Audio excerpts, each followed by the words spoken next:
नमस्कार, KP news के bulletin में आपका स्वागत है। मैं हूं अश्विनी आपके साथ। चलिए एक नजर डालते हैं आज की सुर्खियों पर।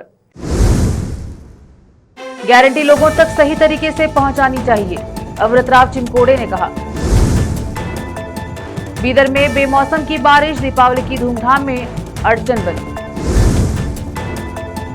नोवा टाटा एलेक्सी बेंगलुरु में कवच 4.0 विकसित करेगी। कांग्रेस शासन में कानून व्यवस्था चरमरा गई, नेता प्रतिपक्ष आर अशोक ने लगाया आरोप। आपकी सफलता देश की सफलता बनेगी, पीएम मोदी ने 17वें रोजगार मेले में नई नियुक्तियों को प्रेरित किया। अमित शाह नहीं बनाने वाले, नीतीश के दोबारा सीएम बनने पर तेजस्वी यादव का बड़ा दावा। कैलिफोर्निया में तटरक्षक बल के अड्डे पर संघीय एजेंटों के दौरे के बाद ट्रंप के खिलाफ बड़े पैमाने पर विद्रोह भड़क उठा।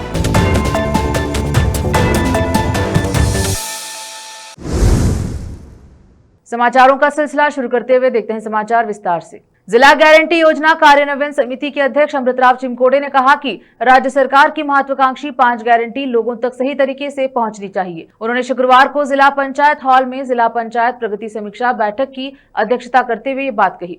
जिले में परिवार की महिला मुखियाओं के नाम पर कुल 3,81,970 राशन कार्ड है, जिनमें से अगस्त के अंत तक 3,55,304 लाभार्थी गृहलक्ष्मी योजना के तहत पंजीकृत हैं और उन्हें 2,000 रुपए प्रति माह डीबीटी के माध्यम से हस्तांतरित किए जा रहे हैं। और जिन लोगों की आईटी जीएसटी संबंधी समस्याओं का समाधान हो गया है, उन्हें पुनः आवेदन करने के लिए सूचित किया जाना चाहिए। अन्नभाग्य योजना के तहत 13,13,305 लाभार्थी हैं और 333.28 करोड़ रुपए का अनुदान इस्तेमाल किया जा चुका है।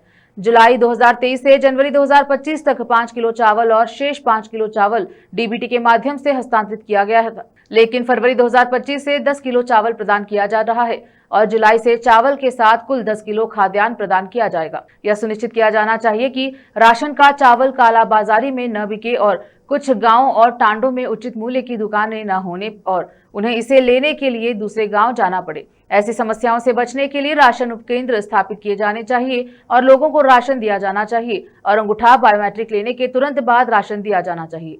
उन्होंने खाद्यान्न और नागरिक आपूर्ति विभाग के अधिकारियों को निर्देश दिया है। जिले में युवा निधि योजना के तहत कुल 12,196 लोगों ने पंजीकरण कराया है, जिनमें से 11,900 डिग्री उम्मीदवार और 296 डिप्लोमा उम्मीदवार हैं। अधिकारियों को युवा निधि योजना का अधिक प्रभावी ढंग से प्रचार करना चाहिए और तालुका स्तर पर भी जागरूकता कार्यक्रम आयोजित करने चाहिए। उन्होंने कहा कि युवा निधि प्लस कार्यक्रम के तहत प्रशिक्षण प्रदान करने के लिए और कदम उठाए जाने चाहिए और युवा निधि योजना के तहत डिग्री और डिप्लोमा पाठ्यक्रम पूरा करने वालों को पंजीकृत करने के लिए कदम उठाए जाने चाहिए। जिले में गृह ज्योति योजना के तहत कुल 3,53,011 लाभार्थी हैं और 410.52 करोड़ रुपए खर्च किए गए हैं। शक्ति योजना के तहत जिले में 11 जून 2023 से 12 अक्टूबर 2025 तक महिलाओं और लड़कियों के कुल 9.74 करोड़ लाभार्थियों को लाभ मिला है और औसतन 1.14 लाख महिलाएं प्रतिदिन संभाग के वाहनों में यात्रा कर रही हैं, जिसके लिए 283.84 करोड़ रुपए का भुगतान किया गया है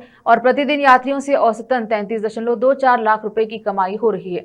और पिछली बैठक की मांग के अनुसार उन स्थानों पर बसों की व्यवस्था की गई है जहां बस की समस्या है। कुछ स्थानों पर स्कूल और कॉलेज के छात्रों को बस से नहीं ले जाने के आरोप लग रहे हैं। इस समस्या का तुरंत समाधान किया जाना चाहिए और छात्रों को कोई परेशानी न हो, यह सुनिश्चित किया जाना चाहिए। गारंटी योजनाओं से संबंधित समस्याओं को अधिकारियों को लिखित रूप में प्रस्तुत किया जाना चाहिए और यदि वे इस समस्या का समाधान नहीं करते तो उनके खिलाफ कार्यवाही की जाएगी। उन्होंने कहा कि संबंधित अधिकारी ईमानदारी से 5 गारंटियों को लोगों तक पहुंचाएं और इनके बारे में जागरूकता पैदा करें। इस बैठक में जिला पंचायत के मुख्य कार्यकारी अधिकारी डॉक्टर गिरीश बड़ोले, जिला पंचायत के मुख्य योजना अधिकारी किशोर कुमार दुबे, महिला एवं बाल कल्याण विभाग के उप निदेशक श्रीधर एमएच, डेस्कॉम के अधिकारी केकेआरटीसी के संभागीय नियंत्रक आरबी जाधव, जिला रोजगार कार्यालय अधिकारी वी प्रभाकर, खाद्य एवं नागरिक आपूर्ति विभाग के अधिकारी, जिला और तालुका स्तर के अधिकारी और गारंटी योजनाओं की जिला कार्यान्वयन समिति के उपाध्यक्ष और सदस्य उपस्थित रहे। विशेष संवाददाता की रिपोर्ट। बारिश का मौसम समाप्त हो चुका है, लेकिन पिछले 2-3 दिनों से बीदर में रुक रुक कर बारिश होने से बारिश के मौसम का एहसास हो रहा है।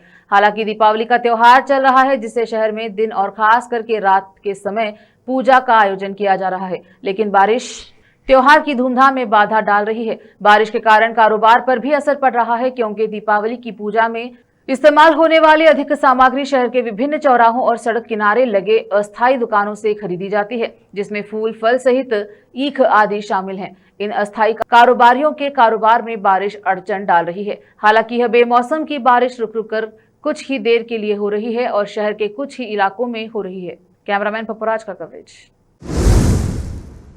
रोकते हैं समाचारों का सिलसिला, लेते हैं छोटा सा ब्रेक।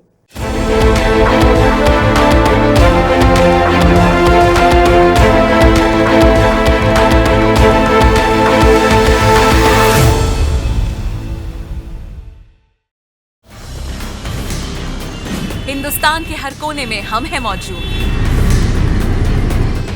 24 घंटे हालात पर गहरी नजर, खबरों से जुड़े चुपते सवालात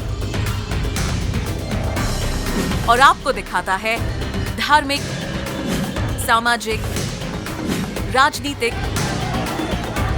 लोकल और इंटरनेशनल न्यूज की सबसे बेहतर कवरेज, जो आपको रखती है हर पल बाखबर। देश और दुनिया भर की खबर के लिए देखते रहें KP news 24/7। Noor education trust Bidar की ओर से चलाया जाने वाला नूर एमएड और BEd college Bidar, recognized by NCTE Delhi, affiliated to Bidar University, Bidar. Admissions open for the academic year 2025 to 26. विशेषज्ञ और सक्षम शिक्षकों द्वारा शिक्षा प्राप्त करने के लिए नूर एमएड और बीएड कॉलेज बीदर में दाखिला लें और शांत वातावरण में उच्च स्तरीय शिक्षा प्राप्त करें। बीदर शहर में बेहतर शिक्षा का एकमात्र केंद्र नूर एमएड और BEd college Bidar. For more details contact Noor colony near horticulture centre, Halatgiri के Hyderabad road, Bidar 585403 Karnataka, India. Phone numbers 9945283920, 8050172745।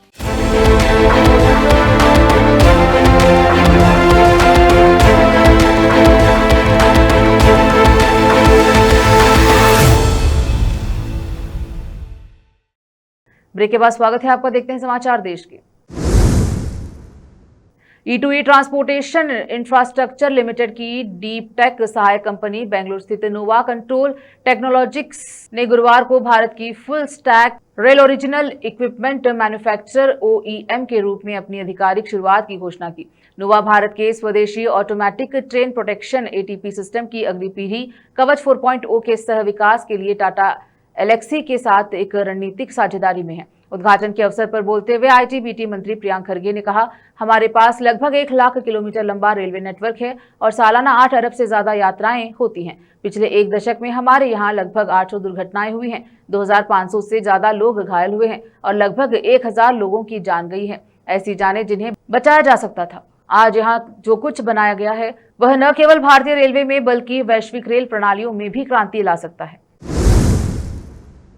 इस सप्ताह बेंगलुरु में 3 लोगों द्वारा एक युवती के साथ कथित रूप से बलात्कार किए जाने के मामले पर प्रतिक्रिया देते हुए विधानसभा में विपक्ष के नेता आर अशोक ने गुरुवार को कहा कि कर्नाटका में कानून व्यवस्था विफल हो गई है। अशोक ने कहा कि मुख्यमंत्री सिद्धरामैया लापरवाह है और उप मुख्यमंत्री DK शिवकुमार सत्ता हथियाने में लगे हैं। गृह मंत्री डॉक्टर जी परमेश्वर को भी कुछ पता नहीं है और वे बार बार यही कहते रहते हैं कि रिपोर्ट लेंगे और फिर जवाब देंगे। जब से कांग्रेस सत्ता में आई है, राज्य में कानून व्यवस्था का नामो निशान नहीं है। उन्होंने आगे कहा कि कांग्रेस को पहले यह स्पष्ट करना चाहिए कि उसे पैसा कहां से मिल रहा है। RSS से जुड़े वित्तीय मामलों की जांच के लिए कई प्राधिकारी हैं। कांग्रेस को इस पर सवाल उठाने का कोई अधिकार नहीं है। RSS पंजीकरण के मुद्दे पर कांग्रेस को पहले यह समझना चाहिए कि संविधान में कौन सा कानून पंजीकरण को अनिवार्य बनाता है। कोई भी संगठन शुरू कर सकता है और पंजीकरण अनिवार्य नहीं है। उन्होंने कहा कि अगर उन्हें RSS के बारे में जानकारी चाहिए तो वे हमारे कार्यालय आ सकते हैं। अभी तक RSS के पास कोई जमीन या इमारत नहीं है। हम जहां भी हैं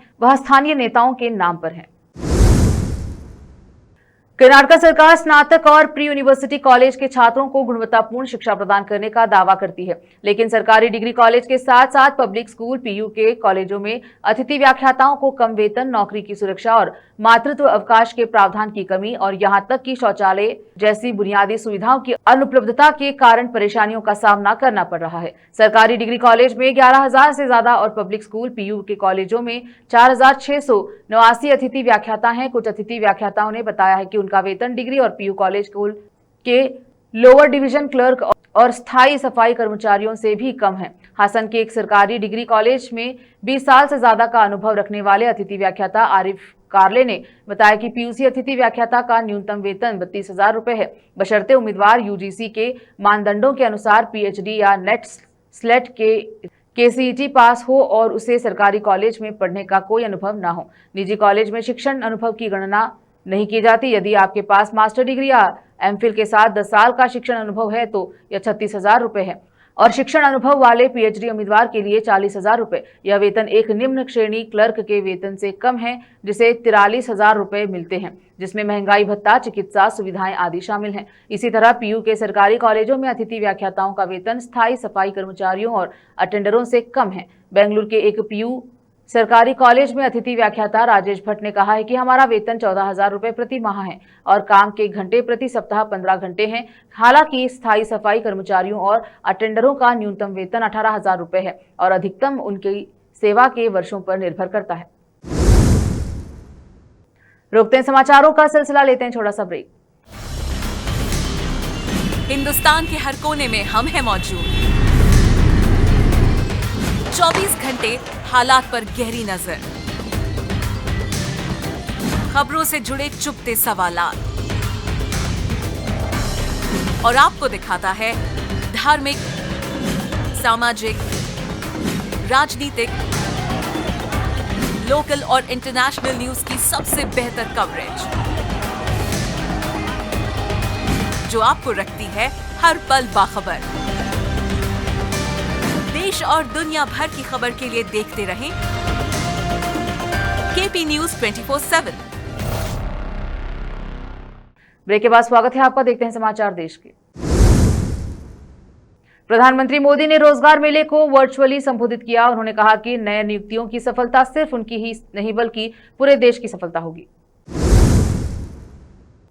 महागठबंधन के मुख्यमंत्री पद के उम्मीदवार और आरजेडी नेता तेजस्वी यादव ने एनडीए गठबंधन पर कड़ा रुख अपनाते हुए अमित शाह और भाजपा की आलोचना की। उन्होंने भविष्यवाणी की है कि भाजपा नीतीश कुमार को दोबारा मुख्यमंत्री नहीं बनाएगी। गुजरात के वलसाड़ में एक पेपर मिल में अचानक भीषण आग लग गई। आग की लपेटें इतनी जबरदस्त थी कि आग देखते ही देखते चारों ओर फैल गई, जिससे पेपर मिल में रखा सारा सामान जलकर राख हो गया। इसके बाद दमकल विभाग की टीम ने कड़ी मशक्कत के बाद आग पर काबू पाया। प्रयागराज में सनसनीखेज मामला सामने आया है। बता दें कि सिविल लाइन इलाके में व्यक्ति की चाकू से निर्मम हत्या कर दी गई है। बताया जा रहा है कि वारदात के दौरान हमलावरों ने 1 दर्जन से अधिक बार उस व्यक्ति पर चाकू से वार किए, जिससे उसकी मौके पर ही मौत हो गई। फिलहाल पुलिस ने मामले को दर्ज कर लिया है और जांच जारी है।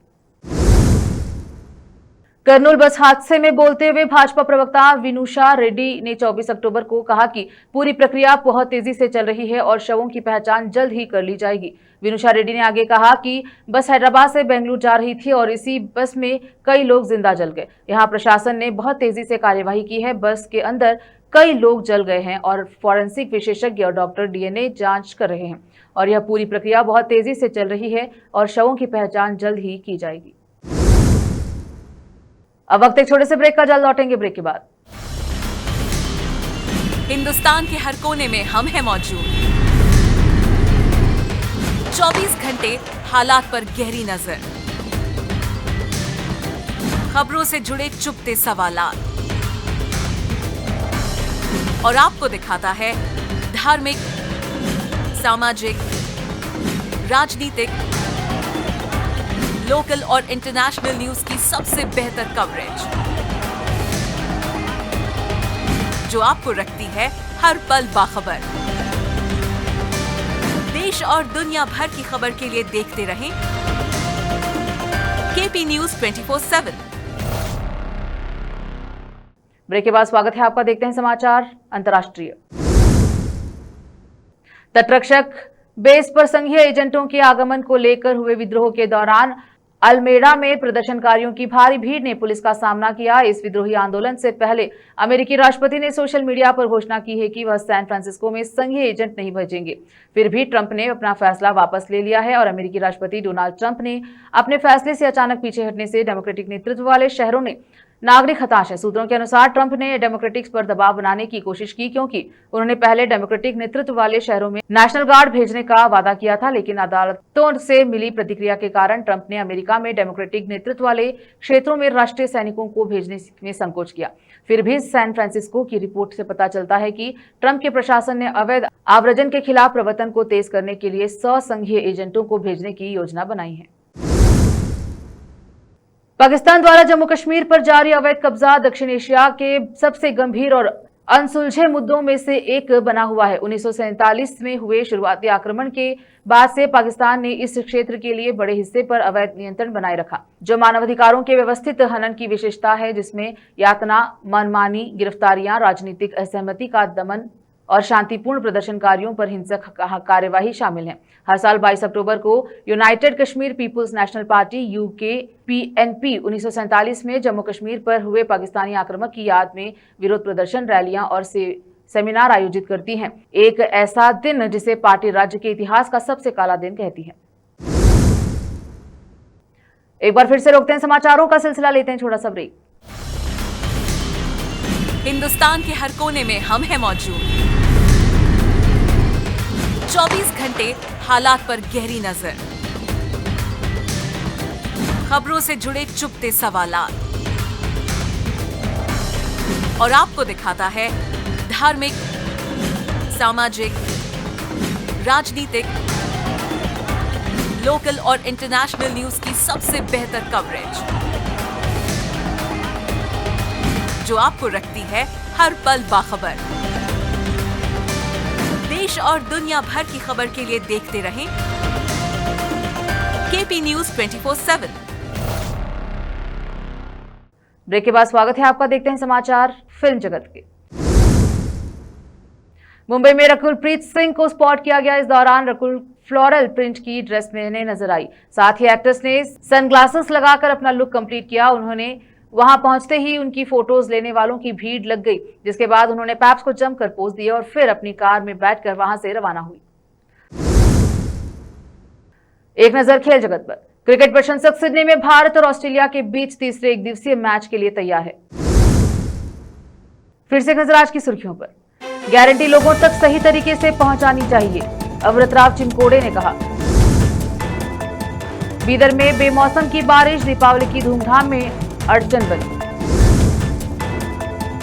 नोवा टाटा एलेक्सी बेंगलुरु में कवच 4.0 विकसित करेगी। कांग्रेस शासन में कानून व्यवस्था चरमरा गई, नेता प्रतिपक्ष आर अशोक ने लगाया आरोप। आपकी सफलता देश की सफलता बनेगी, पीएम मोदी ने 17वें रोजगार मेले में नई नियुक्तियों को प्रेरित किया। अमित शाह नहीं बनाने वाले, नीतीश के दोबारा सीएम बनने पर तेजस्वी यादव का बड़ा दावा। कैलिफोर्निया में तटरक्षक बल के अड्डे पर संघीय एजेंटों के दौरे के बाद ट्रंप के खिलाफ बड़े पैमाने पर विद्रोह भड़क उठा।